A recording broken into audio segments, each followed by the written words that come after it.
5 months, not a single day on land. 5,000 sailors trapped in a steel box while missiles and drones rain down around them. The USS Dwight D. Eisenhower just completed the most intense combat deployment since World War II. Jets were launching every 6 hours. Defensive systems were firing constantly, shaking the entire ship. But down in the belly of this floating fortress, something just as critical was happening, something that the news cameras never showed. 17,000 meals every single day. No breaks, no failures. How do you keep an entire city fed when stopping to rest means dying? What the Navy accomplished in the Red Sea wasn't luck. It was precision, dedication, and a logistical system that defies the laws of physics. In October 2023, the carrier strike group around the USS Eisenhower received urgent orders. Iranian-backed militants were attacking commercial ships in the Red Sea. One of the world's most important shipping lanes was under siege. The American response had to be immediate and relentless.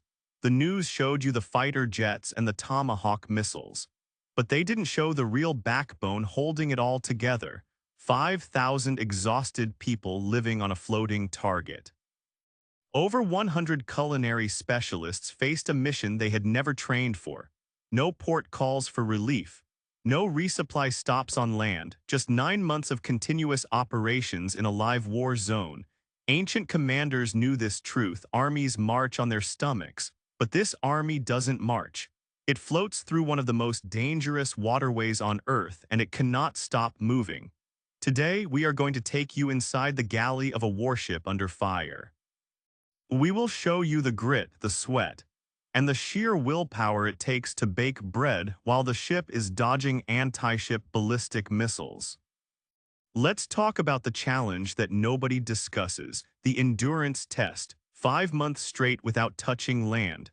Under normal peacetime operations, carriers dock every 30 to 45 days. Sailors get off the ship. They walk on ground that doesn't move. They call home without limits.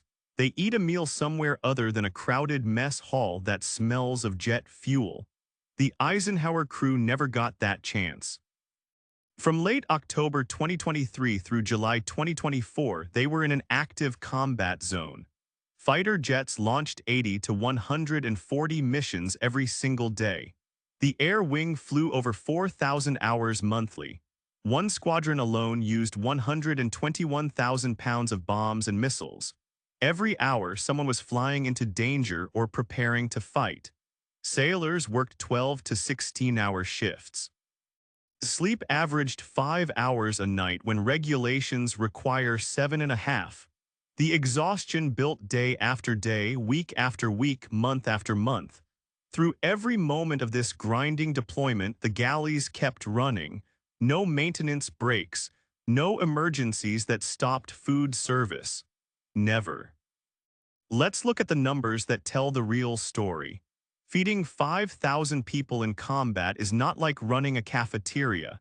It is industrial warfare against hunger. 17,300 meals produced daily, not snacks, full meals. Breakfast before dawn, lunch at midday, dinner in the evening, plus midnight rations for the night shift workers who are loading bombs in the dark. Carriers never sleep. Someone is always monitoring the nuclear reactors, watching radar screens, maintaining jets, standing guard with a machine gun. The ship runs 24 hours without pause. Here is what 17,000 meals looks like in raw materials. 1,600 pounds of meat cooked every day. That is 3/4 of a ton of protein. When chicken wings hit the menu, they cook 3,500 pounds at once. 350 pounds of lettuce. 160 gallons of milk. And here is the number that shows you everything about the exhaustion levels on board. 20,000 cups of coffee consumed daily. That is not a beverage, that is a survival tool. The daily grocery bill runs between $45,000 and $65,000 every single day. That is over $1 million monthly just for food. 100 culinary specialists work around the clock in rotating shifts. They are not just cooks. They manage logistics, track inventory across 5 galleys, ensure proper nutrition, and boost morale when it matters most. These men and women serve with the same dedication as the pilots and weapons operators. Their mission is just as critical to combat success. The infrastructure required to do this is massive. The ship has 5 separate galleys spread throughout the hull. Each one is equipped with machines that make commercial kitchens look tiny. Cooking pans holding 80 gallons of soup, mixers handling 60 pounds of dough at once, grills where one cook manages over 100 pieces of meat simultaneously. Everything operates at a massive scale. Making scrambled eggs means processing hundreds at a time in giant tilt skillets. One cook runs the grill, another handles the deep fryers, someone plates the food, another manages the traffic flow because you can't have 5,000 people eating at once. The lines would stretch for miles. But running this machinery in a combat zone adds a layer of difficulty that is hard to imagine. The ship isn't just sailing, it's maneuvering. When the captain orders a hard rudder to avoid a threat or launch a jet into the wind, the entire kitchen tilts. A tray of lasagna can slide off a counter. A vat of fryer oil can splash. The cooks have to develop sea legs, balancing hot trays while the deck beneath them pitches and rolls. They lock pots onto the stove with steel bars called sea rails. It is a dangerous, acrobatic performance that happens 3 times a day. The menu runs on a 21-day cycle, carefully planned by nutritionists for balance and variety. The Navy mandates 2,850 calories daily for men and 2,100 for women. But combat conditions burn calories faster. Stress burns calories. Fear burns calories. When the general quarters alarm sounds, adrenaline spikes, and the body demands fuel. Proper nutrition becomes a tactical necessity, but there's more to it. Food allergies must be accommodated, religious dietary requirements respected, cultural preferences honored. With 5,000 Americans from every background imaginable, from rural Iowa to downtown Los Angeles, feeding everyone properly becomes an act of inclusion and respect. Our sailors deserve nothing less. Now here is where it gets truly remarkable. How do you restock a carrier that can't stop in a combat zone, underway replenishment, or UNREP? Every 7 to 10 days, a supply ship pulls alongside, 2 massive vessels steaming together at 16 knots connected by steel cables, just 150 feet separating them. One mistake means a catastrophic collision. One miscalculation could sink both ships and kill everyone aboard. In the Red Sea, they conducted these operations while missiles could strike at any moment. The Houthis had already proven they could hit ships with drones and ballistic missiles. Every resupply carried a real risk of attack while both vessels were connected and unable to defend themselves effectively. They were sitting ducks. Each replenishment brings 400,000 to 1 million pounds of supplies. 600 to 700 pallets transferred ship to ship via helicopter, VARTREP, or cable trolley. The process takes 10 to 15 hours from start to finish. Navy regulations demand carriers maintain 45 days of food reserves minimum. If weather delays resupply, if combat operations interrupt the schedule, if mechanical issues arise, meals must continue without pause. Cargo teams track everything with precision. What arrives, what gets used. Expiration dates, storage temperatures. Space is limited even on carriers of this size. During one challenging period, the Eisenhower missed several scheduled resupplies when the strike group got redirected to counter emerging threats. Careful planning meant sailors never missed a hot meal despite the disruption. That is American military excellence in action. But food does more than fuel bodies, it fuels the fighting spirit. Captain Christopher Hill, the commanding officer of the Ike, understood this completely. He started a tradition that became legendary on social media and throughout the fleet. Every day he personally handed a chocolate chip cookie to individual sailors throughout the ship. Rank didn't matter, rate didn't matter, you could be a pilot or a janitor. 9 months later, Captain Hill had given out 54,000 cookies. 54,000 moments of personal recognition from the commanding officer. That might sound small to a civilian, but try to understand their reality. 12 to 16-hour shifts daily, 5 hours of sleep instead of the required 7.5, missiles targeting your home, no escape, no break for 5 straight months. That cookie meant the world. It meant someone saw you, someone appreciated you. It became a currency of morale. Sailors would joke about the cookie economy. It was a masterclass in leadership. Our culinary specialists embraced this mission with pride. Taco Tuesday became a sacred event. Asian cuisine nights, Greek food, holiday meals trying to recreate home. The bakers made cakes for re-enlistments and special occasions when supplies allowed. One specialist put it perfectly. If you take pride in your food, you make it well, you put care into it, your food reflects who you are. These sailors knew their work directly affected mission success. They took that responsibility seriously. They served their shipmates with the same dedication those shipmates showed in combat. That is the spirit that makes American forces the finest in the world. Innovation under pressure became the norm. This deployment forced the Navy to think differently about sailor welfare. For the first time ever, a carrier deployed with full ship-wide Wi-Fi for personal use. Previous deployments had extremely limited internet access. Sailors waited days to send brief emails home from shared computers. The new system changed everything. Captain Hill used it brilliantly. He posted crew photos on Twitter X so families saw their loved ones were safe. He shared updates and achievements while respecting security requirements. When Iranian propaganda falsely claimed the Houthis had hit the Eisenhower with a missile, Hill walked through the ship on video, showing the bakery and the mess decks. No damage, no casualties, just Americans eating cookies and doing their jobs. Truth crushed lies instantly. For sailors, Wi-Fi meant video calls home between shifts, seeing their children, staying connected to family during the hardest moments. That connection maintained mental health under extreme stress. The ship also tested a micro-market at sea, a 24-hour self-service convenience store. Sailors could grab snacks, energy drinks, and essentials anytime. $200,000 in sales over 9 months showed how much this mattered to crew welfare. American military leadership understands that taking care of people enables mission success. You can't ask sailors to give their all if you're not giving your all to support them.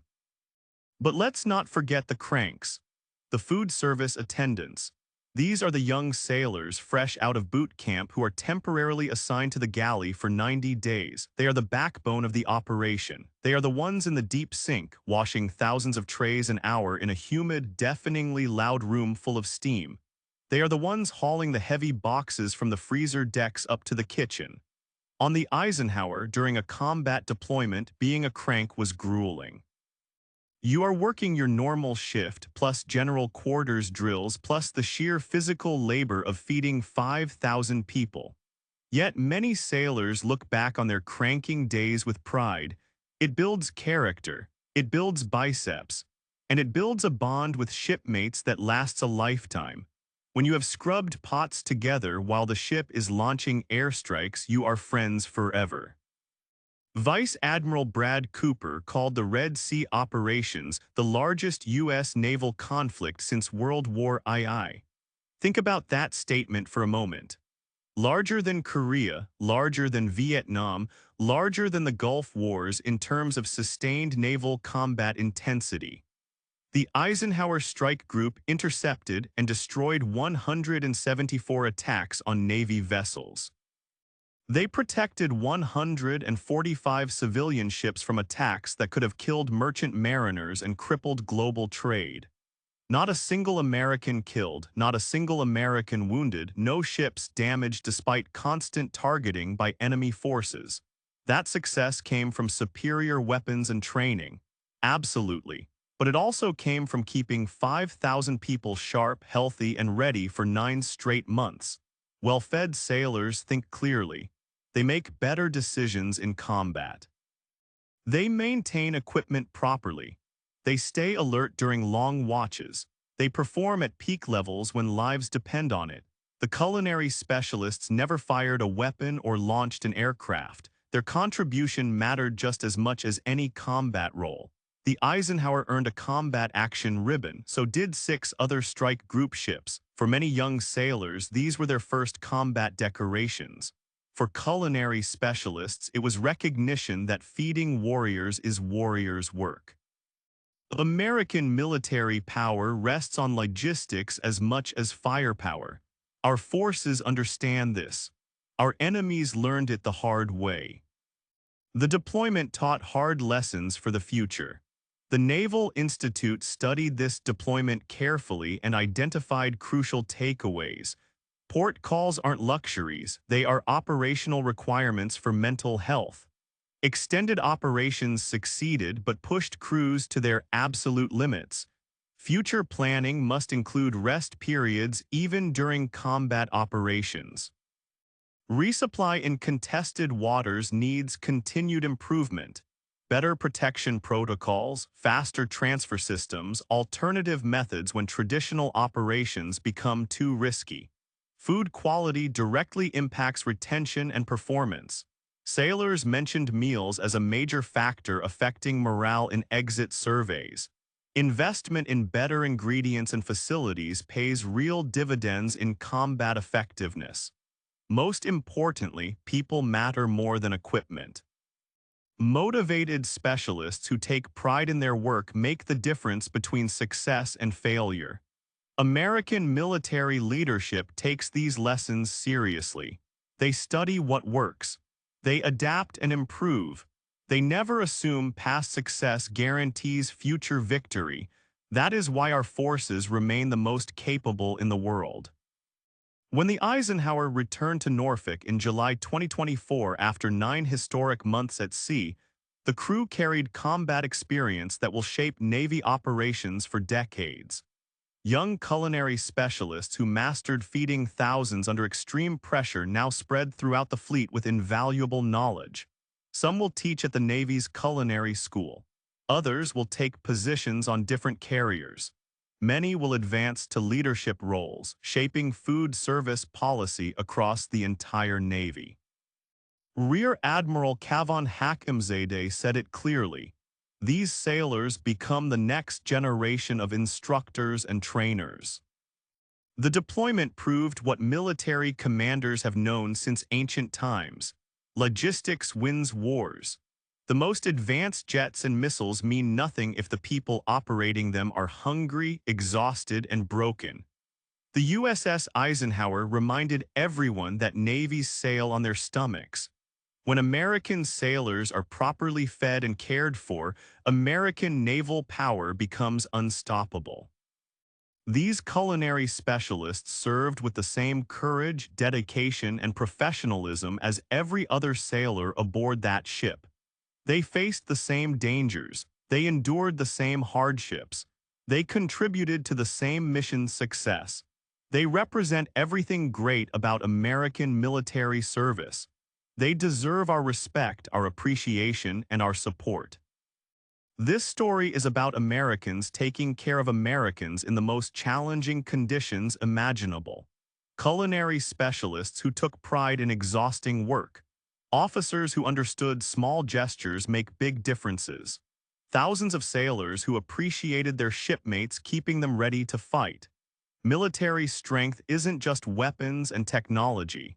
It's fundamentally about caring for the people who use those weapons and technology to defend our nation and our values. The legacy of the Ike deployment will be studied for years. It proved that a carrier strike group can sustain high-intensity combat operations for months without land support. It proved that the U.S. Navy logistics chain is robust enough to supply a city at sea while under fire. And it proved that the American sailor is resilient, adaptable, and lethal. But it also highlighted the cost, the burnout, the stress. the need for better mental health support, and more frequent breaks. As the world becomes more dangerous, these lessons will save lives in the next conflict. But let's go back to the kitchen one last time. Imagine the scene. It is 2 a.m. The ship is rocking violently. The general quarters alarm has just sounded because a drone swarm was detected on radar. Most of the crew is rushing to battle stations. But in the galley, a 20-year-old petty officer is calmly pulling trays of fresh bread out of the oven. He knows that in 4 hours, when the sun comes up and the threat is neutralized, 5,000 people are going to be hungry. He doesn't stop. He doesn't panic, he just bakes, because that is his job, that is his battle station. And in that moment, he is the most important person on the ship. This dedication is what separates the professionals from the amateurs. It is what makes the U.S. Navy the global standard. And it is why no matter where the conflict is, no matter how long it takes, the American carrier will always be there, ready to fight and ready to feed the fight. If this deep dive into the logistics of combat feeding gave you a new appreciation for what our sailors accomplish, you need to do 3 things right now. First, smash that like button. It helps us tell these stories that the news ignores and supports the channel. Second, subscribe and turn on notifications so you never miss a documentary about the reality of military life. And finally, I have a question for you. We talked about the missile attacks, the exhaustion, and the 16-hour shifts in the kitchen. For a tax-free bonus and the chance to serve your country, could you handle 9 months as a cook on a carrier in a war zone, or would the pressure break you? Tell me in the comments below. I'd cook or I'd crack. I read every single comment. If you think the pressure in the kitchen is high, wait until you see what happens inside the missile silo of a submarine. Click the video on your screen right now to see the story of the boomers, the sailors who guard the nuclear codes underwater for months at a time. It makes the carrier look like a vacation. Click it and I'll see you there.